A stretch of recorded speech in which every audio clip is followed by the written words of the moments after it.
Welcome back to the Deep Dive. I'm your host, and today we are stripping away the myths of the engineering and geoscience world to look at how the sausage actually gets made. Yeah, we're taking a stack of regulations specifically from the NPPE guide and turning it into something you can actually use. A survival guide, really. Exactly. Yeah. But before we jump in, a quick request. If you're using these deep dives to the NPPE, you know how dense this stuff can be. Oh, for sure. Please consider becoming a member. You'll unlock exclusive content that's, tailored to help you crush this exam. And while you're there, hit like and subscribe. It really helps us keep these episodes coming. It does. It lets us keep doing this. Okay, so let's get into it. The technical team. I have to admit, when I think of an engineer, my brain still goes to that, lone genius movie trope. The guy in the hard hat with a blueprint all alone? Yes, or the geologist alone in the mountains striking gold. It's a very romantic image, isn't it? It is. It's great for cinema, but for actual Canadian professional practice, it's a fantasy. In fact, I'd go further. That lone wolf idea is actually dangerous. Dangerous. That feels like a strong word for just a work style. It's the right word, though, because modern projects are just too big, too regulated for one person. If you try to do it all yourself today, you're not a hero, you're a liability risk. So our mission today is to unpack that. We're looking at the specific roles of technicians, technologists, and scientists and how they all fit together. And, crucially, where the lines are drawn. And looking at the source material, there's a huge tension right from the start. It feels like everyone is doing the work, but only one person is. Well, really losing sleep over the legal side. That's the core insight. If you take nothing else away from today, remember this. Collaboration is essential, but accountability is not shared equally. Okay, unpack that for me. Accountability is not shared equally. Well, think of a massive bridge project. You have maybe 50 people working on it, right? Testing steel, surveying land, running CAD software. Yeah, but if that bridge fails, the law doesn't look at the surveyor.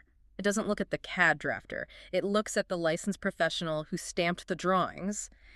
They hold the bag for any decision affecting life, health, and property. So it's a team sport, but only one person's jersey says, "Sue me if this goes wrong." A bit harsh, but yeah, that's accurate.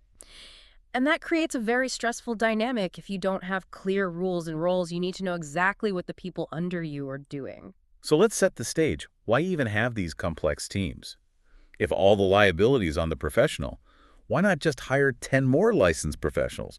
Wouldn't that be safer? You'd think so, but not really. It boils down to two things: efficiency and risk. First, efficiency.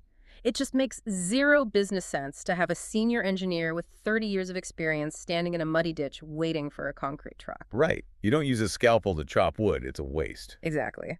But the second reason is actually risk reduction. And this is a little counterintuitive. Having that diversity of competence actually makes things safer. How so? Because you get different eyes on the problem. A design engineer thinks in theoretical models. A construction technologist thinks in logistics and physical constraints. They check each other's blind spots. So it's not just about more hands, it's about different perspectives. Precisely. But here's the catch. These teams are flexible. They form project by project. And because the roster is always changing, the role definitions have to be absolutely rock solid. You can't just rely on how you used to do it. No, you need clear lines. So let's break down that roster. The source material starts with the technician. The hands-on experts, as they call them. Now, when I hear technician, I think of the person fixing my internet. What are we talking about here? We're talking about the foundation of reality for a project. The technician's core identity is execution, data collection. They're the interface between the design intent, what the engineer hopes is true, and real-world conditions. Exactly. What is actually true. They're the ones with their boots on the ground, always. Operating the equipment, running soil compaction tests, taking water samples in a freezing river. I feel like that role can get overlooked. It can seem almost, administrative. And that's a huge mistake. The technician is your first line of defense. A computer model in a warm office can say a slope is stable. The technician is the one standing on it, seeing a new crack with water seeping out. Okay, so they see something. That brings us to the boundary. They gather, test, document. But do they decide what to do? Generally, no. And that's a critical distinction for the NPPE exam. A technician does not make final professional judgments on safety. Their job is to provide the raw material for that decision. But they can't just see a crack and walk away, can they? Absolutely not. They have a duty to flag it. And this leads to a concept the guide calls delegation is not abdication. I love that phrase. Delegation is not abdication. It sounds, I don't know, very important. It's the golden rule of professional practice. If I'm the professional and I send a technician to test concrete strength, I'm delegating the task. I am not and cannot delegate the responsibility for the result. So if the technician messes up the test, say they calibrate the machine wrong, and the concrete fails later, you can't just blame them. I can't, because I relied on their data to make a safety decision. It was my job to ensure they were competent, the equipment was calibrated, and the data made sense. If I just rubber stamp their work without doing my due diligence, I've abdicated. I'm responsible. That is a terrifying level of ownership. You own the inputs, not just the outputs. That's what it means to be a professional. Okay, let's move up the ladder. Role number 2, the technologist. How is this different from a technician? Is it just a fancier title? No, it's a different skill set, usually a different educational track, too. Think of the technologist as the technical integrator. They sit in that middle ground between the hands-on work of the technician and the high-level judgment of the professional. So they're not just gathering data, they're doing something with it. Right. They are applying technical training. They really keep the project engine running day to day. Routine calculations, managing complex CAD models, coordinating field activities. The source says they often supervise technicians. Very common. A senior technologist will often run the field crew, solve problems on the fly. If a piece of equipment breaks or site conditions change a bit, the technologist is usually the one troubleshooting that immediate issue. But we hit that authority boundary again. I mean, a technologist can be incredibly skilled. Maybe they know the software better than the engineer. At what point do they have to stop and call the boss? When troubleshooting turns into changing the design. Give me an example. Okay. A technologist is on a construction site. A steel beam doesn't fit because a wall is 2 inches off. If the fix is just, say, grinding down a non-structural piece of metal, maybe they can handle that. But if the solution is, let's just cut a new hole in the beam or let's use a smaller bolt. Whoa, okay. That impacts safety. Precisely. That is a conflict between the design and reality. The technologist's job is to identify that conflict, maybe even propose a solution. But the licensed professional must be the one to review and approve that change. The technologist cannot wing it. I can see how that gets blurry, though. You're under pressure. The engineer's in a meeting. It's so tempting to just fix it. And that is exactly where lawsuits are born. The guide is very strict here. Identifying a conflict is a signal for professional review, not an invitation for a field fix. All right. Let's talk about the third role, the scientist. This one confuses me the most because the title sounds so similar to what we do. Ah, yes. The classic friction between science and engineering. They should be best friends, right? Yeah. But in a regulatory sense, they're different beasts. The guide distinguishes it as why versus how. Science focuses on understanding natural phenomena. Why is this happening? Engineering and geoscience focus on designing solutions under constraints. How do we fix this or build this? But wait, aren't geoscientists? Well, scientists. It's right in the name. They are. And this is where terminology gets tricky.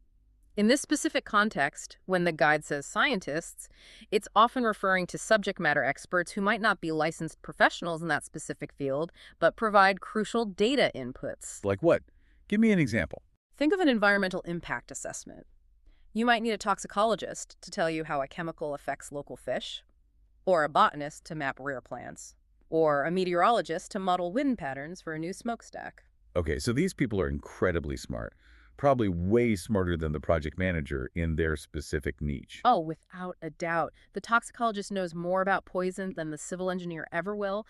But, and here's the boundary again, the scientist provides expert inputs. They do not make the final engineering decision on the project's overall safety. So the toxicologist says, this water is poisonous at 5 parts per million. That's the input. Correct. The licensed professional then takes that input and decides, okay, therefore we need a filtration system that costs X and looks like Y. The scientist defines the problem. The professional accepts accountability for the solution. The guide had a specific warning here about the selective use of science. It sounded pretty pointed. It's a warning against a big ethical trap. Let's say you hire that toxicologist and they tell you the site is highly dangerous, but your client really wants to build condos there. I see where this is going. Can we find a scientist who's a little less pessimistic. Exactly. You can't shop around for a scientist who gives you the answer you want. You can't just ignore expert input because it's inconvenient. A professional has to treat scientific input with integrity. You can't just cherry pick physics to make a client happy. So we have the technician doing data, the technologist doing integration, and the scientist doing analysis. The guide walks through a site investigation scenario that I think really pulls this all together. Yeah, that's a classic example. It shows the relay race. So imagine we're assessing a plot of land that might be contaminated. The clock starts. Who's up first? The technician, they're out in the field, it's probably raining, and they're drilling holes to collect soil samples. And the risk here is Garbage in, garbage out. If the technician gets lazy and contaminates a sample or labels hole A as hole B, the entire multi-million-dollar project is now based on a lie.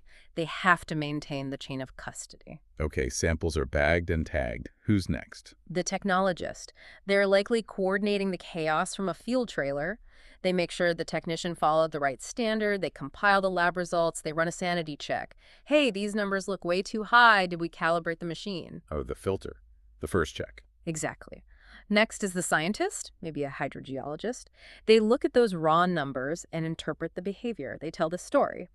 Okay, the data shows the oil is moving through the sand layer and heading towards the river. They translate numbers into a real-world story. And finally, the licensed professional. They take the scientist's interpretation, it's moving to the river and all the data, and they make the final risk decision.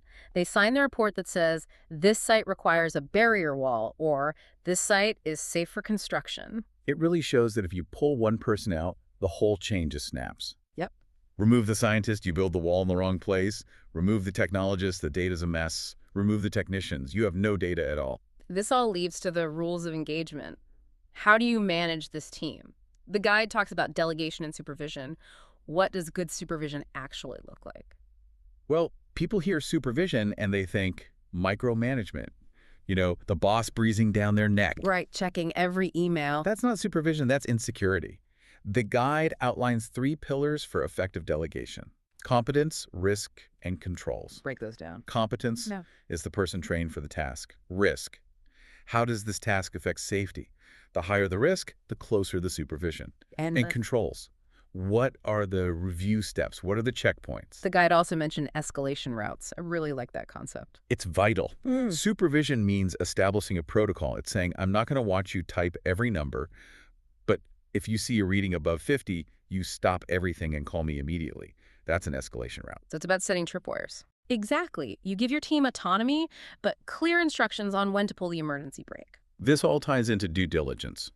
What does that mean in a team setting? It's basically the legal defense of I took reasonable care. Right.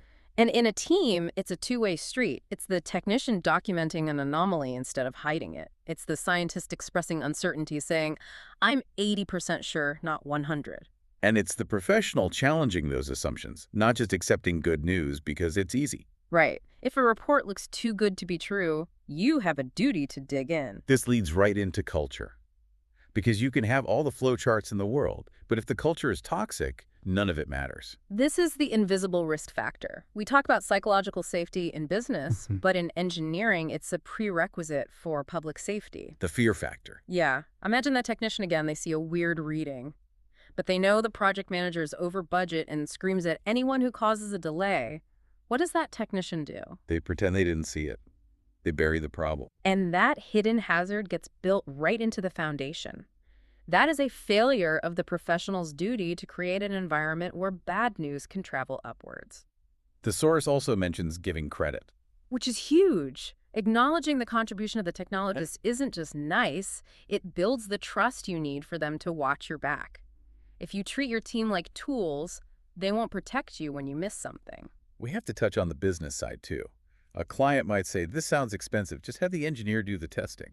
But actually, the multidisciplinary team is usually the cost saver. It's just good business. You're matching the work level to the pay grade. You're not paying a PIng's hourly rate for data entry. Exactly.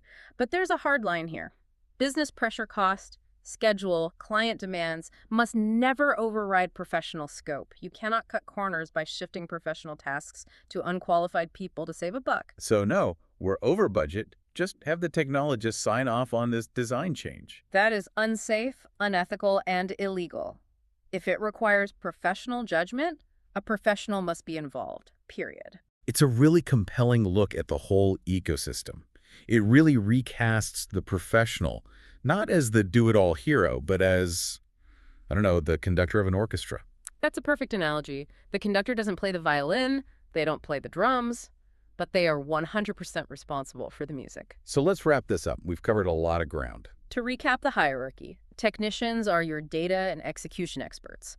Technologists are your integrators. Scientists provide the analysis, and the professional provides the ultimate accountability and judgment. And binding it all together is delegation without abdication. The team extends the professional's reach, but it never, ever dilutes their responsibility. Okay, here's my final thought for you to chew on this week. We talked about how this works in theory. I want you to look at your own work environment. What should they look for? I want you to find the boundaries. Whether you're a student, a tech, or a manager, ask yourself, if something went wrong today in my project, do I know exactly whose call it was to make? That is a scary question, but a necessary one. Ambiguity is where accidents happen. Exactly. Go find those boundaries. Because if you don't know where they are, you're walking in the dark. Thank you for diving deep with us today. If you want to make sure you crush the NPPE exam and really get these concepts, please hit that like and subscribe button. It helps us reach more people and ensures you get the insights you need to be successful. Good luck with your studies, and stay curious. We'll see you next time.